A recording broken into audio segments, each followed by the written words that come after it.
convido para que você possa abrir sua Bíblia no Evangelho de Marcos, capítulo 3, versículos de 1 a 6. Evangelho de Marcos, capítulo 3, versículos de 1 a 6. Eu tenho falado bastante nesse evangelho. O evangelho para nós, esse evangelho de Marcos para nós, ele é muito prático. Ele vai trazer as ações, as atitudes de Jesus de uma forma muito prática, porque Marcos tem como objetivo falar aos romanos, aqueles que eram gentios, que estavam separados, que eram tidos como separados da glória, da graça de Deus. E Marcos tem um objetivo muito prático em tratar acerca desse Deus, porque diante da idolatria dos romanos, Marcos vai mostrar Jesus sendo superior a todas as expressões de religião, de entendimento acerca dos deuses romanos.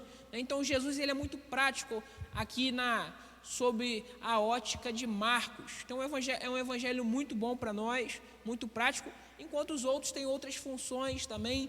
Mateus escreve aos judeus, então Mateus ele é muito enfático nos ensinos de Jesus, naquilo que Jesus quer transmitir como ensinamento, porque os judeus eram um povo que costumavam serem cultos, estudiosos. Então Mateus escreve tratando de um Jesus que é mais, numa ótica mais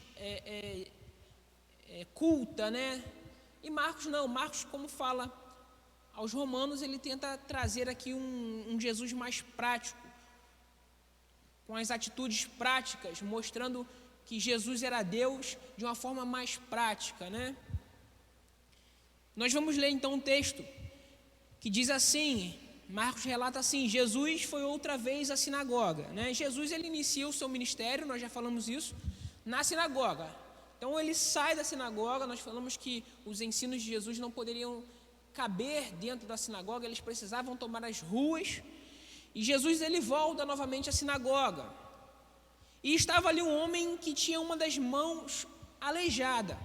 Estava também na sinagoga algumas pessoas que queriam acusar Jesus de desobedecer a lei. Eu pude falar durante esse período nosso, que nós estamos estudando em Marcos, que a relação de Jesus com aqueles religiosos estava estremecida. Jesus não estava sendo bem visto por aqueles religiosos. E repare que Jesus volta à sinagoga. Então estava na sinagoga algumas pessoas que queriam acusar Jesus de desobedecer a lei. Por isso ficaram espiando Jesus com atenção para ver se ele iria curar o homem no sábado. E ele disse ao homem: venha cá. E perguntou aos outros: o que é que a lei diz sobre o sábado? O que é permitido fazer nesse dia, o bem ou o mal? Salvar alguém da morte ou deixar morrer? Ninguém respondeu nada. Então Jesus olhou zangado e triste para eles, porque não queriam entender. E disse para o homem: estenda a mão. O homem a estendeu e ele sarou. Logo depois os fariseus saíram dali, e junto com as pessoas do partido de Herodes, começaram a fazer planos para matar Jesus. Mas, irmão, eu quero ler ainda com vocês o versículo 7 e 8.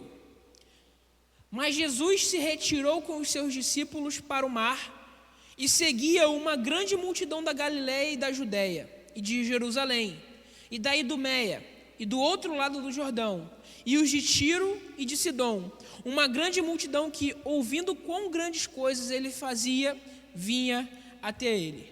Jesus, após os fariseus saírem e começarem a tramar acerca da sua morte, junto com aqueles que faziam parte do partido de Herodes, Jesus, ele se retirou com os seus discípulos para o mar e continuou o seu ministério. Como eu havia falado, irmãos, introduzindo aquilo que nós vamos refletir brevemente nessa noite, Jesus, ele estava com a sua relação abalada com esses membros do Sinédrio. Nós sabemos quem eram esses membros do Sinédrio. Essa relação ela estava abalada devido à interpretação de Jesus acerca dos ensinos da lei e também sobre os ensinos das leis criadas por aqueles fariseus, sobretudo acerca do sábado. E nesse texto, Marcos ele vai nos relatar o retorno de Jesus para a sinagoga que haveria de ser uma das principais culpadas pela sua morte, e a sinagoga que estava o perseguindo, Jesus agora retorna para ela. O lugar onde Jesus estava sendo expulsado aos poucos, Jesus faz questão de retornar para lá. E o que nós podemos perceber é que Jesus ele toma essa decisão de forma muito corajosa. Jesus ele é muito corajoso ao retornar para um lugar no qual ele estava sendo escorraçado, estava sendo perseguido, lugar que era dominado por aqueles que eram seus inimigos, por aqueles que encomendariam a sua morte e a sua crucificação. É necessário afirmar que Jesus ele não tinha ninguém como inimigo. As pessoas, os membros do Sinédrio que o tinham como inimigo. Jesus, ao tomar essa decisão de voltar para a sinagoga, ele vai mostrar para nós o seu lado forte, de um homem forte, um homem que não foge dos seus adversários. Pelo contrário, Jesus mostra que, ao voltar para a sinagoga, ele é corajoso ao ponto de olhar dentro dos olhos daqueles que o intimidavam. Se nós formos conhecer a mecânica da sinagoga, nós vamos ver que os principais lugares, os lugares mais vistos e melhor colocados, eram os lugares onde ficavam os graduados da sinagoga. E Jesus, ele estava diante daquelas pessoas, de frente com aqueles graduados, com aqueles que estavam ali para avaliá-lo. E como nós já mencionamos algumas vezes, a função dos membros do Sinédrio era de acompanhar de perto aquilo que os falsos mestres ensinavam ao povo. Aqueles homens eles tinham como função de encaminhar as pessoas até aos ensinos farisaicos, aos ensinos da lei. Eles tinham essa função. E era exatamente isso que aqueles religiosos faziam no tempo de Jesus e diante de Jesus. Eles observavam Jesus nas primeiras cadeiras a fim de julgar aquilo que Jesus estava ensinando ao povo. Eles não estavam sentados na sinagoga para aprender sobre aquilo que Jesus falava. Eles não estavam ali naquele local, nem mesmo para adorar a Deus. Eles estavam ali apenas para vigiar e possivelmente para criticar Jesus de uma forma na qual pudessem fundamentar os seus argumentos contrário à sua pessoa. Naquele lugar, irmãos, entre aquelas pessoas, ao mesmo tempo que tinha gente para criticar Jesus, para julgar Jesus, para encomendar o mal, a morte de Jesus, também tinha um homem necessitado, um homem cuja mão estava doente, e provavelmente aquela doença foi adquirida ao longo do seu tempo de vida. Aquele homem provavelmente não havia nascido com essa doença, mas ele tinha adquirido ao longo da sua vida. E possivelmente, de acordo com alguns historiadores, na verdade, de acordo com um historiador, aquele homem ele exercia uma atividade que era necessário ter o uso da sua mão para o seu provento. Esse historiador vai afirmar que esse homem ele era um pedreiro nos seus dias. Mas o que eu quero chamar a sua atenção aqui, irmãos, é que se Jesus quisesse se esconder, se Jesus tivesse medo daqueles líderes da sinagoga, os membros do Sinédrio, se Jesus quisesse ter medo, se esconder daqueles homens, Jesus poderia facilmente ter adiado aquele milagre, ter deixado para depois atender a necessidade daquele homem. Jesus poderia ter chamado aquele homem num local em particular. Jesus, por ser Deus, ele poderia programar a cura daquele homem para o dia seguinte, mas não é isso que Jesus faz. E o nosso primeiro ponto está fundamentado na atitude de Jesus. O fato de que Jesus, ele enfrenta aqueles que o têm como adversário. Porque diante de Jesus estavam os olhos atentos, olhos loucos, famintos, a fim de encontrar falhas em Jesus, a fim de encontrar um ato em Jesus para que pudesse condená-lo. Jesus, ele sabia disso. Jesus, por ser Deus, ele conhecia o coração daqueles homens, tanto que ele questiona, porque ele conhece o sentimento no coração daqueles homens. Jesus também, como um bom estudioso da lei, ele conhecia o contexto que ele estava rodeado. Ele sabia a concepção, a ideia, o pensamento daqueles religiosos acerca de curar, de fazer algo no sábado. Ele sabia disso. Jesus sabia que a sua atitude em atender aquele homem, naquele momento, naquele dia, naquele local, ele sabia o resultado que isso poderia produzir. Por isso era um caso desafiador para ele. Atender aquele homem necessitado, diante do contexto que ele estava, diante das pessoas que estavam ali olhando para ele, era algo desafiador para qualquer um. Mas qual é a atitude de Jesus?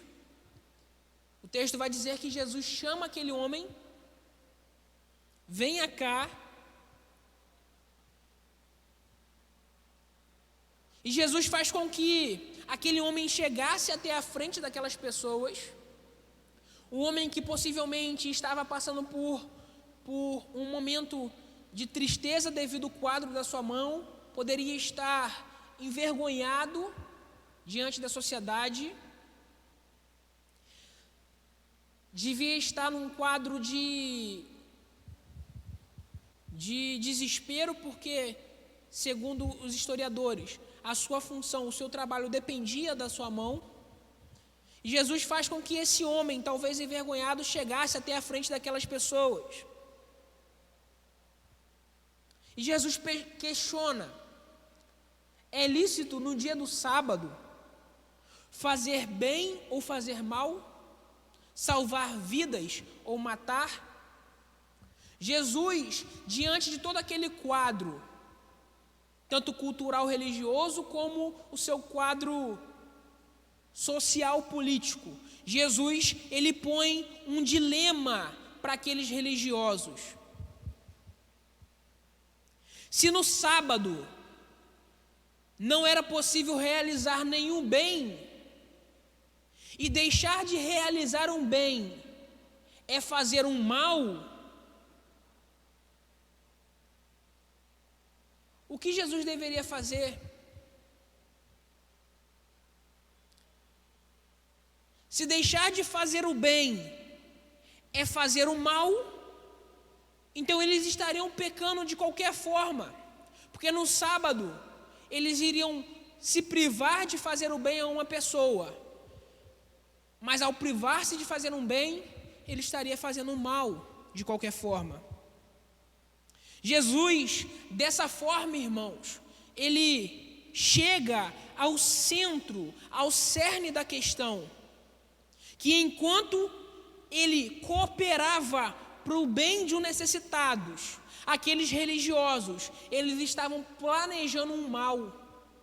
Eles estavam planejando o mal de Jesus e privando que um necessitado seja atendido.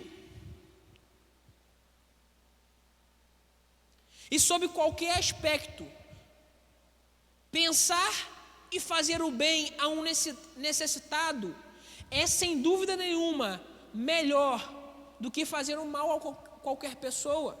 Jesus entende isso. Jesus entende que fazer o bem a uma pessoa, diante de qualquer concepção acerca da lei, da cultura, dos costumes, deixar de fazer o bem para uma pessoa, significa em fazer o mal. E enquanto os religiosos pensavam em privar um necessitado de ser ajudado, e até mesmo pensavam em fazer um mal a Jesus, o próprio Jesus pensava em fazer o bem. Irmãos, muitas pessoas estão sempre nos olhando para nós, analisando cada um de nós. E muitas delas querem o mal, querem o nosso mal, querem o seu mal. Contudo, irmãos, assim como Jesus, que diante dos olhares daquele que querem te fazer o mal, que diante dos olhares daqueles que querem privar pessoas de serem abençoadas, de serem atendidas, que possamos fazer o bem, assim como Jesus. Por mais que os resultados possam ser negativos sobre aquilo que queremos, por mais que as pessoas possam buscar se fundamentar para fazer o mal a nós, que possamos fazer como Jesus, atender os necessitados, independente dos resultados que podem produzir. Jesus sabia que atender aquele necessitado num sábado era contra a lei dos fariseus, e que aquilo dali poderia resultar, como resultou, em perseguição e até mesmo em morte. Mas diante desse resultado, desse possível resultado, Jesus não se privou em abençoar. Jesus não se privou em ajudar, em atender o necessitado. Mas que da mesma forma, irmãos, olhando para esse exemplo, não sejamos como aqueles religiosos que querem a todo custo achar erros naqueles que têm se colocado como canal de Deus para a redenção de necessitados. Que não sejamos como esses religiosos, que não possamos ser nós a ocupar essa posição,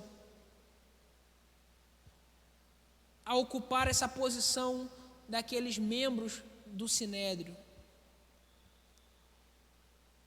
Às vezes nós estamos até assumindo essa posição diante de Deus, achamos que estamos assumindo essa posição diante de Deus e diante do povo de Deus, mas irmão, não queira isso, irmã, não queira isso. Jesus, ele deixa claro para nós, no início do seu ministério, o quanto vale o homem em relação à cultura, em relação às leis, em relação à compreensão humana. Jesus deixa claro o valor do homem. Jesus, ele contrapõe em cada palavra, em cada ação, as interpretações daqueles religiosos sobre a lei,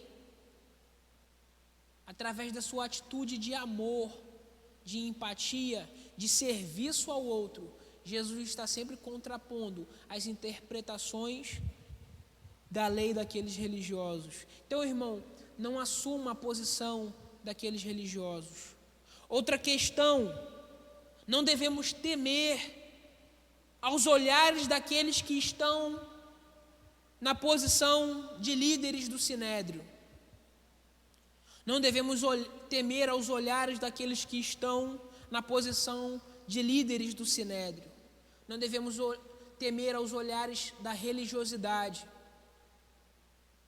da falsa religião. Não devemos temer a esses olhares, mesmo que os resultados sejam danosos. Quando Cristo chama a igreja para o serviço, nós vamos a esse serviço, nós vamos ao campo, sabendo que Ele está conosco, mas que estamos passivos aos julgamentos e às condenações. Nós sabemos disso. Mas, irmãos, não temam. Então, irmãos, os olhares e os julgamentos, eles não podem impedir com que o serviço do reino seja feito.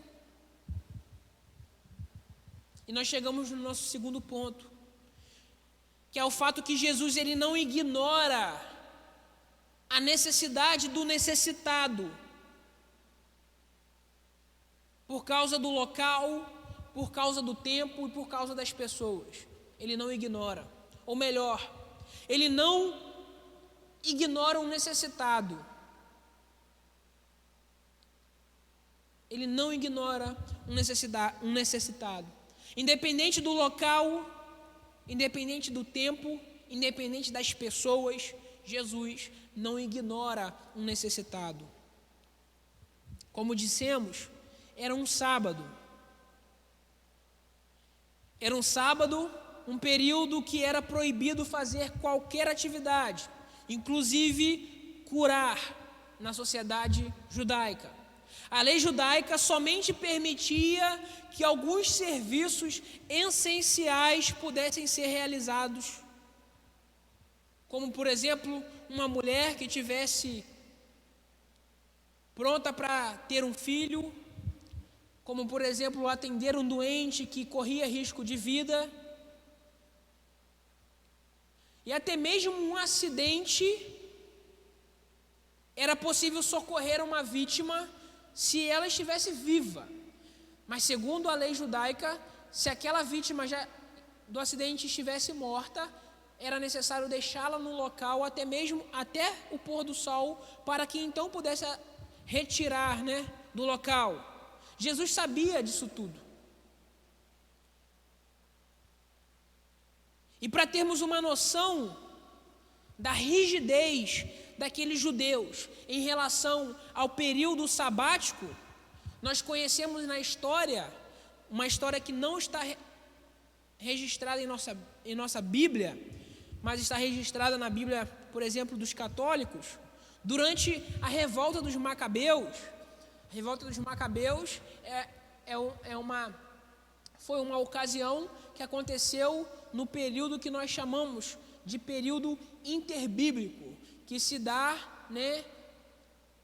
das últimas revelações que nós temos de Jesus no Antigo Testamento até o início do Novo Testamento. Esse período foi marcado por um período em que os Macabeus se revoltaram, e nessa revolta dos Macabeus nos é relatado que alguns judeus eles foram mortos, queimados dentro de uma caverna num dia de sábado, quando os sírios os atacavam. Os judeus, aqueles judeus macabeus, por respeitarem o período do sábado, eles não puderam se proteger, nem mesmo tampar as entradas das cavernas para se protegerem do ataque dos sírios. Então, aqueles homens morreram porque eles respeitavam o sábado. Então é esse tipo de entendimento que Jesus está enfrentando, irmãos.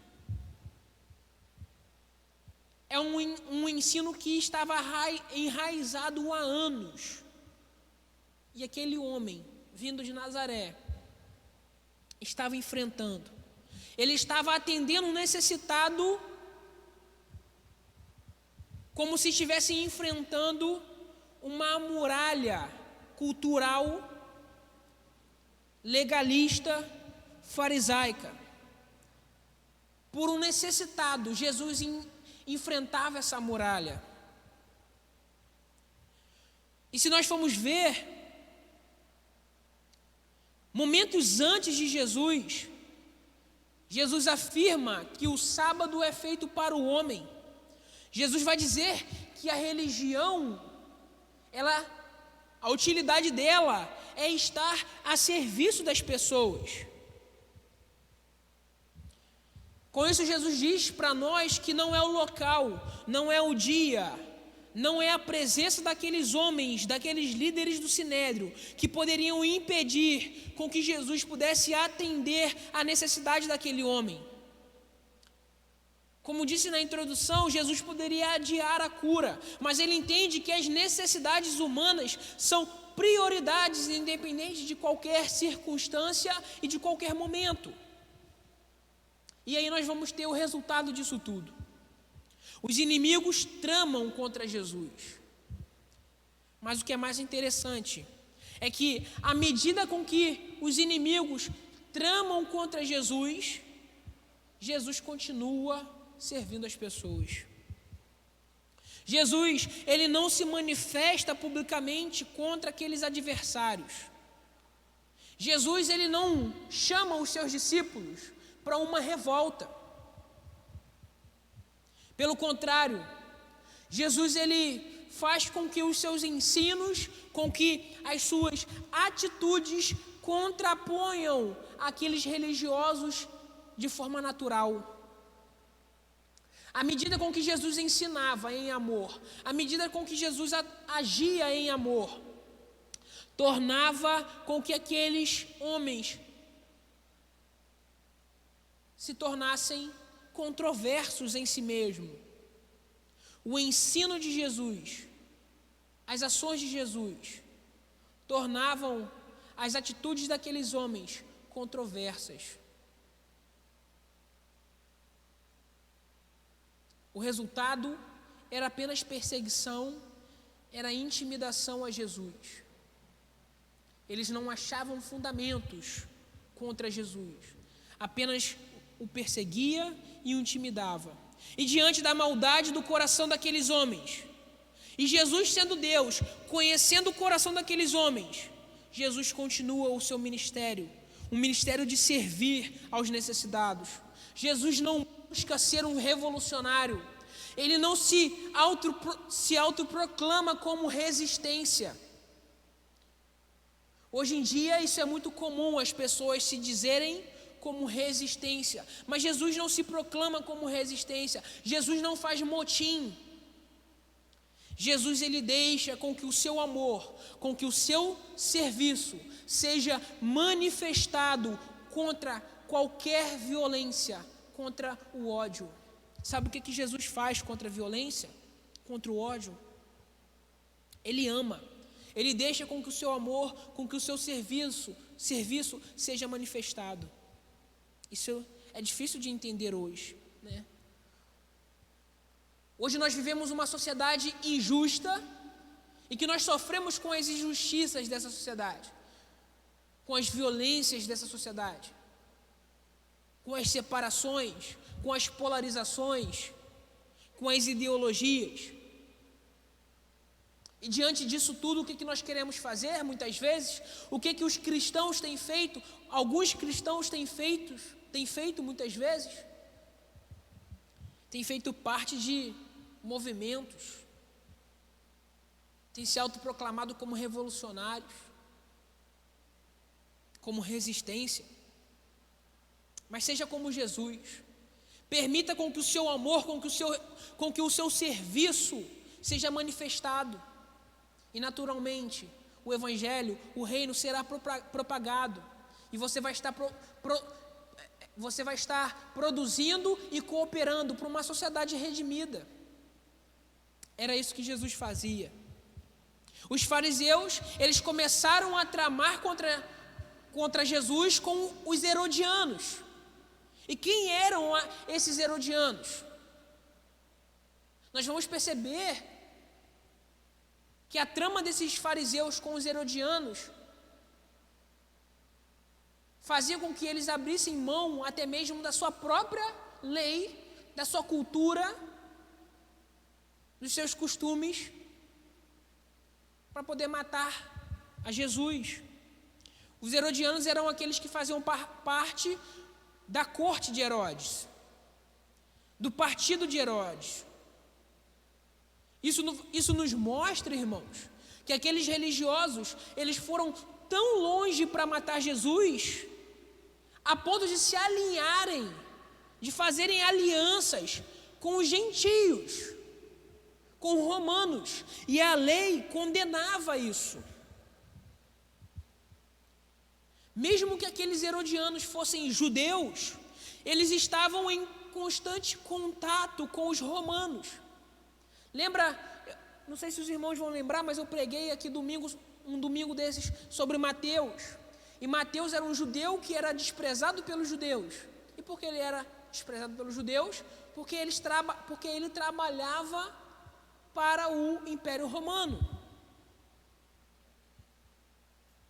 Mas aqueles religiosos, a fim de matar Jesus, eles abrem mão, eu estou fechando minha mão, eles abrem mão dos seus próprios costumes, da sua própria lei. A lei, a palavra de Deus para aqueles homens, fica em segundo plano para a tentativa de matar o Filho de Deus.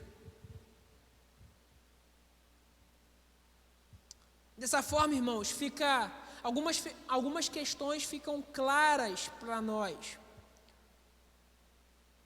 O fato de que a religião, para aqueles religiosos, para aqueles fariseus, era apenas um ritual. A religião para aqueles homens era apenas um ritual. Sabe aquelas pessoas que têm o costume de agradecer a Deus por tudo? Aquelas pessoas que repreendem tudo em nome de Deus? Sabe aquelas pessoas que, ao sentar para almoçar, elas oram agradecendo a Deus? Ao deitar, elas oram agradecendo a Deus? Mas que elas não conseguem mover uma palha para servir o outro, para servir no reino de Deus. Sabe, esse tipo de pessoa, talvez nós sejamos esse tipo de pessoa.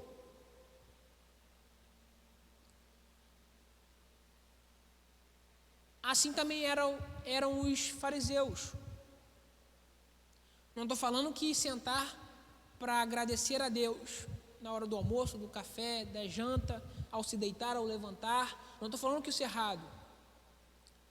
Mas a questão é que o religioso farisaico, relatado nesse texto, fazia isso, mas não queria ajudar um necessitado, mas não ajudavam as pessoas. Não queriam se sacrificar pelo próximo. Se nós olharmos para Jesus, nós vamos perceber em Jesus o padrão perfeito de cristão.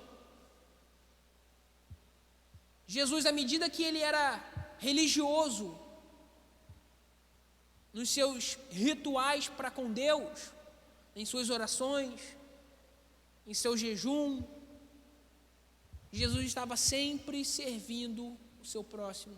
As duas coisas não são separadas, elas andam juntas de forma harmônica. Mas aqueles fariseus não. Para eles a religião é apenas um ritual. E para nós? Talvez para nós também tenha sido da mesma maneira. A gente vem à igreja,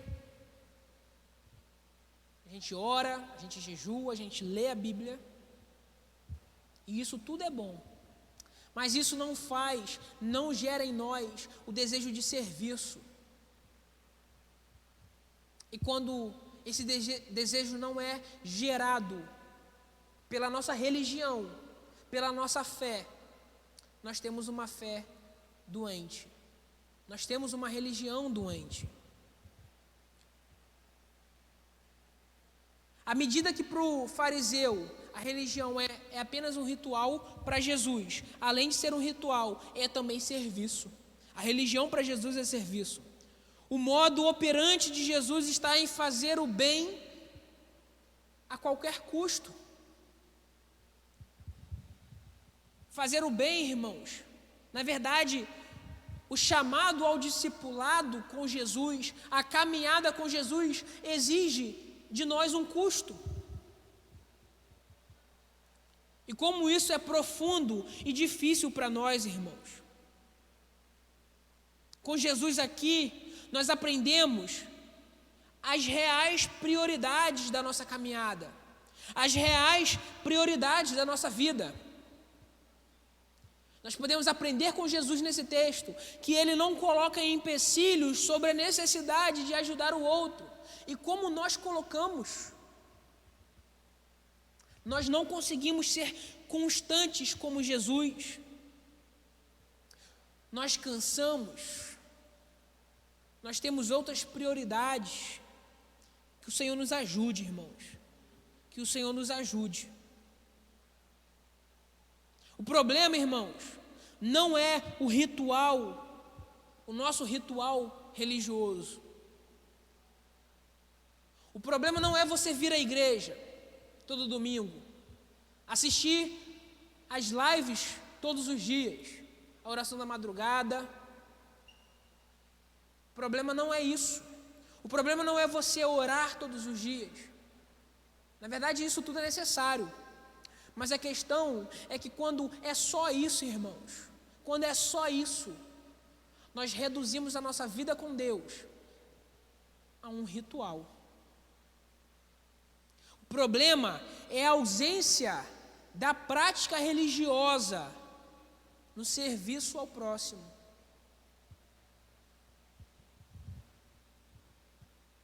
Que o Senhor nos ajude a caminharmos e a sermos parecidos com Ele.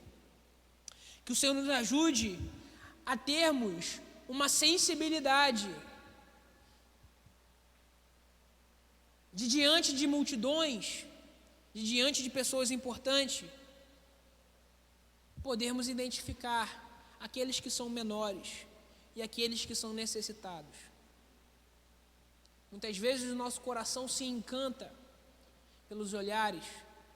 Muitas vezes nos privamos por causa dos olhares, mas que sejamos sensíveis com aqueles que necessitam do Evangelho, com aqueles que necessitam de ser atendidos, de terem suas necessidades atendidas. Amém? Que o Senhor possa estar abençoando a sua vida, a sua caminhada no ministério. E como eu disse essa semana em nosso pequeno grupo, talvez você possa achar que eu esteja sendo injusto ao pregar sobre isso. Mas, porque eu conheço os irmãos, sei quem são os nossos irmãos, pessoas que são abençoadas por Deus, e entendem que são abençoadas por Deus, então tem que abençoar o próximo. A nossa igreja é uma igreja abençoadora, a nossa igreja é uma igreja empática, a nossa igreja é uma igreja que o Evangelho é vivido. Louvado seja Deus por isso, glorificado seja o nome de Deus por isso. Mas a mensagem do Evangelho, ela precisa ser pregada, e nós precisamos estar sempre em autoanálise, sempre observando o nosso eu, o nosso coração, para julgarmos em nós aquilo que não agrada ao Senhor. Então que essa palavra possa ter te abençoado de alguma forma, amém? E que possa abençoar aqueles que nos visitam, aqueles que estarão assistindo essa mensagem ao longo dos dias. Amém, irmãos? Nós vamos orar.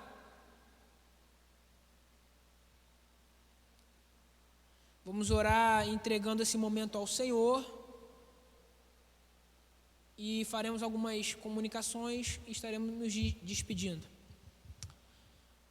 Pai, obrigado porque, assim como nós aprendemos sobre aquilo que nós lemos e falamos nessa noite, obrigado porque, assim como o Senhor agiu com aquele homem que tinha a mão aleijada, o Senhor fez conosco.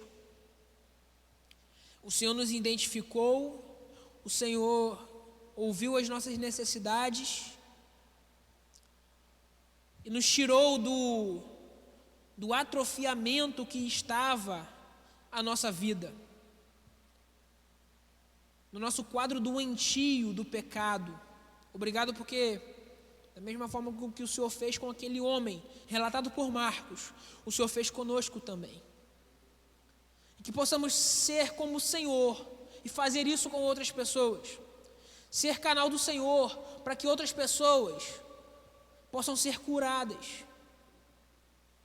Para que as necessidades das pessoas possam ser atendidas.